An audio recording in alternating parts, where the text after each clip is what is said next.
ساڵێک بە سەرڕووخانی ڕژێمەکەی ئەسەد تێپەڕی بەشێکی سووریەکان ئاهەنگ دەجێڕن، بەڵام ئایندەیەکی ناڕوون چاوەڕێیانە. دەسەڵاتەکەی ئەسەد چێ ڕووخاندی و چێ هاتە سەر حازری؟ سووریا بەچی گەیشت؟ هەڵمەتی ڕووخاندنی ڕژێمی بەشار ئەسەد لەلایەن دەستەی تەحریری شام لە 27 تشرینی دووەمی 2024 لە نێوان هەلومەرج و گۆڕانکاریە ناوچەیی و نێودەوڵەتیەکان دەستی پێکرد.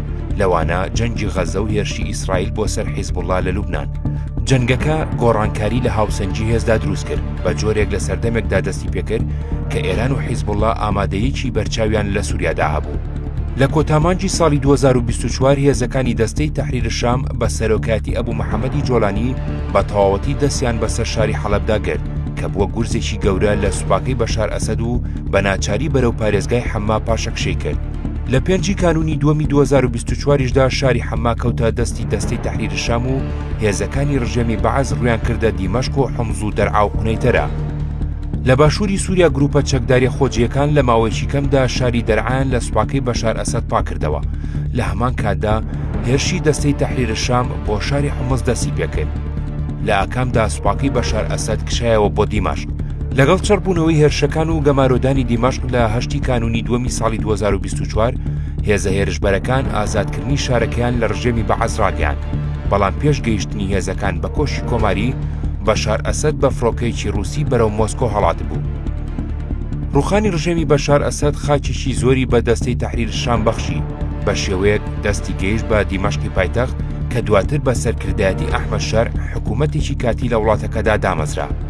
سەرباری ڕۆڵی سەرەکی گروپە چەکدارەکانی باشووری سووریا، بەڵام ئەحمەد شەر سوودی لە پشتیوانی میدیا عەرەبی و ڕۆژئاوایەکان وەرگرت و بە ڕووخێنەری ڕژێمی بەشار ئەسەد ناوبرا لە کاتێکدا دەستەی تەحریری شام لە پاژنیوەڕۆی نوێی کانونی دووەم واتە ڕۆژێک پاش ئازادکردنی دیمەشق گەیشتە پایتەخت.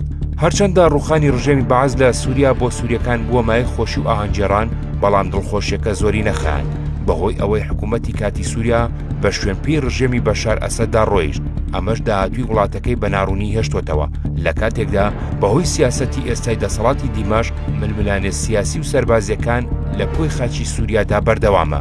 کۆمەڵکوژی عەلەویەکان لە کەناراوەکان و دەروزەکان لە سوێدا و پێگەێنانی حکوومەتی تاگلایانە لەلایەن تەحریری شام و نووسینەوەی دەستور و هەڵبژارنی پەرلەمان بەبێ بەشداری پێگاتە سەرەکیەکان بە تایبەتی کورد کە پێگاتەیەکی سەرەکی سووریایە و لە ناوچەکانی خۆی لە باکوور و ڕۆژهەڵاتی سووریا ئیدارەی خۆبەڕێوەبەری دامەزراندووە. ئایندەی سووریا و حکوومەتەکەی شەرعی بەنادیاری هێشتۆتەوە و لە هەر کات و ساتێکدا بێت ئەگەری تەقینەوەی هەیە، بەهۆی ئەوەی حکوومەتی ئێستای دیمەشق باوەڕی بە پێکەوە ژیان و هاوبەشی و دادپەروەری کۆمەڵایەتی نییە.